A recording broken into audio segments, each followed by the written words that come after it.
Action.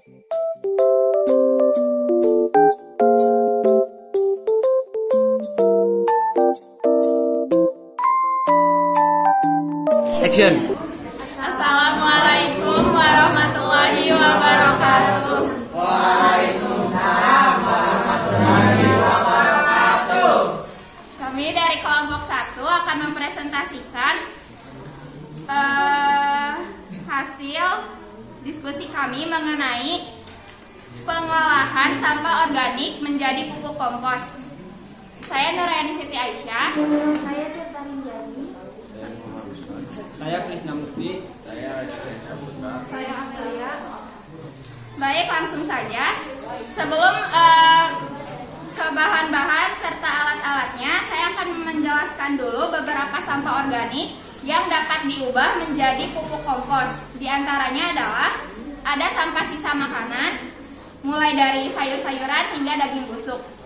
Kemudian ada juga kertas bekas maupun tisu yang sudah tidak terpakai lagi, dedaunan serta rumput, potongan kayu, bumbu dapur yang kadaluarsa, bulu hewan yang rontok, debu dari belakang lemari es, dan kotoran hewan peliharaan.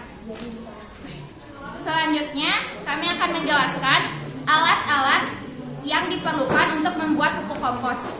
Alatnya adalah wadah berukuran besar dengan penutup atau tong atau ember, sarung tangan, tongkat pengaduk, pisau atau gunting, dan karung. Bahannya sampah organik, bisa menggunakan sisa makanan atau sampah dedaunan, tanah, air secukupnya, gula pasir, dan cairan pupuk EM4 sebagai tambahan, bisa diganti dengan air rendaman, beras atau nasi sisa. Selanjutnya, langkah-langkah membuat pupuk kompos. Yang pertama, kumpulkan terlebih dahulu berbagai macam sampah organik yang ada di lingkungan sekolah seperti sampah dedaunan, rerumputan, sisa-sisa makanan, lalu masukkan ke dalam karung. Nah, sebelum membuat pupuk kompos, gunakanlah sarung tangan terlebih dahulu agar dapat terhindar dari kuman penyebab penyakit. Lanjut. Yang kedua, siapkan sampah organik yang nantinya akan diolah menjadi pupuk kompos. Yang kedua, siapkan sampah organik yang nantinya akan diolah menjadi pupuk kompos dan sisakan sampah organik biasa sisa makanan atau dedaunan dengan sampah plastik.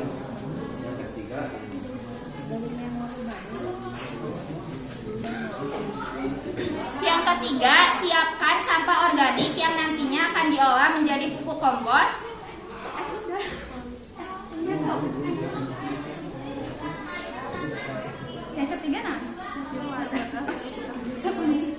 Yang ketiga, siapkan wadah berukuran besar untuk membuat pupuk kompos. Jangan lupa bahwa wadah harus dilengkapi dengan penutup agar pupuk yang dibuat tidak akan terkontaminasi. Dan yang keempat, masukkan tanah secukupnya ke dalam wadah yang telah diisi dengan sampah organik.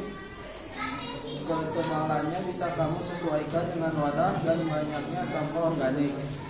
Yang kelima, siram permukaan tanah tersebut menggunakan air secukupnya. Nah, sebelum memasukkan sampahnya ke dalam wadah, sampah organik harus dihancurkan terlebih dahulu menggunakan pisau atau gunting.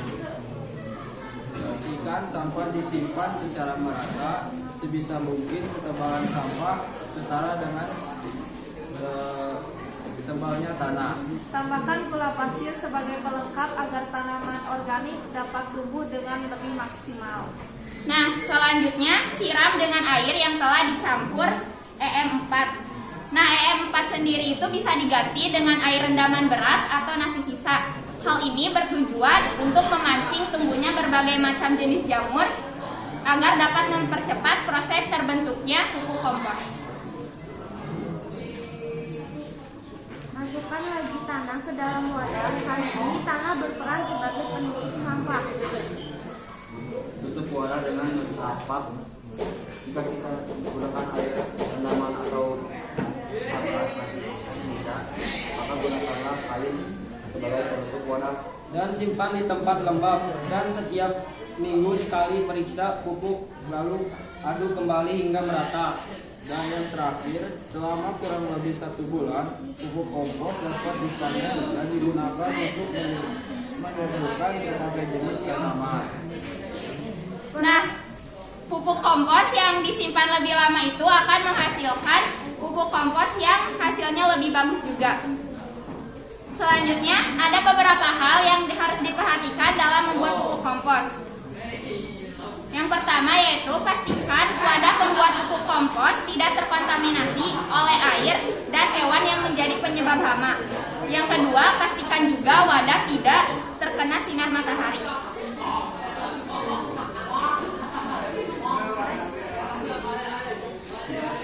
Sekian dari kelompok kami. Mohon maaf apabila banyak kekurangannya. Warahmatullahi wabarakatuh. Assalamualaikum warahmatullahi wabarakatuh. Waalaikumsalam warahmatullahi wabarakatuh. Saya Nuraini Siti Aisyah. Saya Tirta Rikyani. Saya Muhammad Usman. Saya Krisna Mukti. Saya Raja Saya Syaputra. Saya Amelia. Kami dari kelompok 1 kelas 10 MIPA 5 SMA Negeri 1 Majalaya akan mempresentasikan laporan hasil kegiatan proyek penguatan profil pelajar Pancasila yang dilaksanakan pada tanggal 15 sampai 20 Februari 2023 bertempat di SMA Negeri 1 Majalaya. Laporan hasil kegiatan. Pada hari pertama kami melaksanakan proyek yaitu pada tanggal 15 Februari 2023, kelompok kami melakukan pengamatan terhadap lingkungan SMA 1 Majalaya dan mengenali beberapa karakteristik dari sampah. Nomor 2, pada hari kedua kami melaksanakan proyek yaitu tanggal 16 Februari 2023. Kelompok kami melakukan perencanaan pengulangan sampah di SMA Negeri 1 Majalaya, kemudian mempresentasikannya dibuat dalam bentuk video. Selanjutnya, pada hari ketiga, kami melaksanakan proyek yaitu tanggal 17 Februari 2023. Kelompok kami melakukan aksi dengan mengumpulkan sampah di lingkungan SMA Negeri 1 Majalaya untuk dijadikan pupuk kompos. Dan kemudian kami menuliskan laporan hasil kegiatan pengolahan sampah organik menjadi pupuk kompos pada tanggal 17 Februari 2023 hari Jumat di SMA Negeri 1 Majalaya. Jadi yang pertama, kita semua mengumpulkan sampah yang ada di lingkungan sekolah berupa dedaunan serta rerumputan, lalu memasukkannya ke dalam karung. Kedua, sampah yang berhasil terkumpul kemudian digunting-gunting menjadi potongan yang lebih kecil. Ketiga, dedaunan dan rumput yang sudah digunting kemudian dijemur. Keempat, siapkan ember lalu masukkan tanah secukupnya. Kelima, semprot permukaan tanah menggunakan air yang telah dicampur EM4 dan gula pasir. Keenam, masukkan sampah dedaunan dan rumput ke dalam ember. Pastikan ketebalannya setara dengan tebal tanah.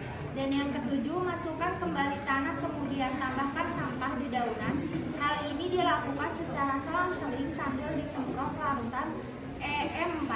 Yang kedelapan, lapisan terakhir yaitu tanah sebagai penutup sampah.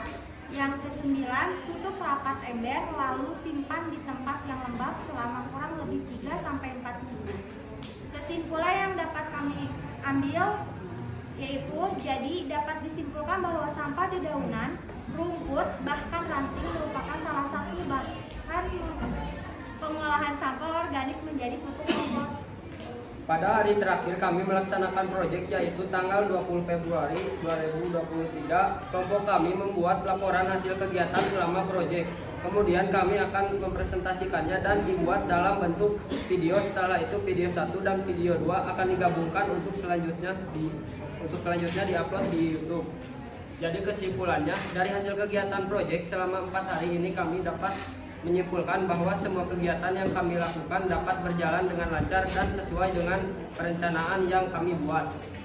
Selanjutnya, ada beberapa cara yang bisa dilakukan untuk menerapkan gaya hidup berkelanjutan pada siswa di SMA Negeri 1 Majalaya. Yang pertama yaitu membawa bekal makanan sendiri di rumah. Tujuannya adalah agar dapat meminimalisir sampah yang dihasilkan dari kemasan produk makanan. Yang kedua, mulai untuk memilah sampah. Para siswa harus bijak dalam membuang sampah dan memilah terlebih dahulu. sampah yang akan dibuang sesuai dengan jenis dan karakteristiknya agar dapat memudahkan proses pengolahan sampah selanjutnya. Yang ketiga, mengurangi penggunaan sampah plastik dan tisu. Caranya, mulai dari membawa botol minum dan sapu tangan sebagai bentuk upaya gaya hidup ramah lingkungan. Yang keempat, menanam pohon. Siswa dapat menanam pohon dan